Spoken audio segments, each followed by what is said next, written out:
D'accord.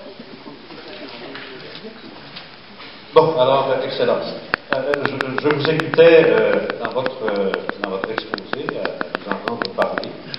Évidemment, il y a des choses qui trouvent. La République démocratique du Congo, c'est presque un paradis. C'est presque un paradis, au fond. C'est amusant de parler de visée transatlantique pour un pays qui a moins de 40 km sur le rythme atlantique, mais en fait, c'est un paradis.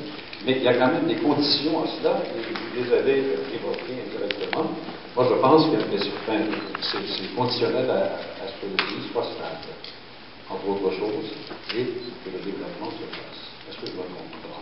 Non, on ne peut pas, puisque je l'ai dit moi-même, qu'il faut d'abord recréer l'État, repenser l'État.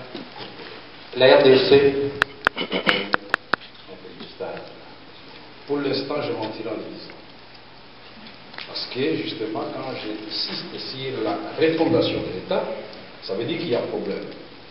Je voudrais dire qu'à l'est de la République démocratique du Congo, nous avons une insécurité, une guerre qui dure depuis 10 ans. En dehors de l'est de la République démocratique, nous avons notre administration qui est complètement en déliquescence. On ne peut pas aller dans les rendez-vous de la mondialisation avec l'État affaibli de l'intérieur. Parce que si nous devons, par exemple, pour parler d'un exemple très facile, prôner la libre circulation de biens et de personnes dans l'espace de l'Afrique centrale, par exemple, comment la RDC va-t-elle se rassurer que les gens qui viennent ne viennent pas pour menacer les intérêts de nos concitoyens quand l'administration de la police des frontières est complètement désarticulée?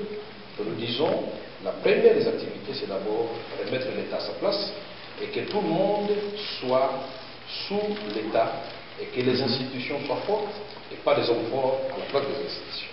Alors, pour revenir à ces visées transatlantiques, et là, je reprends une question des questions qui ont été soumises. Celle-ci est d'Espérance Nabintou Kabéré. Bon. La petite sœur. Oui.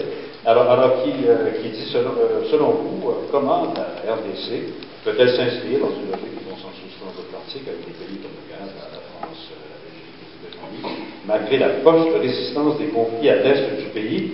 Que pouvez-vous proposer pour défendre les valeurs communes au niveau transatlantique?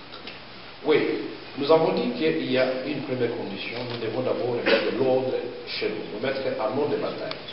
Nous avons proposé un plan de sortie de crise à l'est du Congo.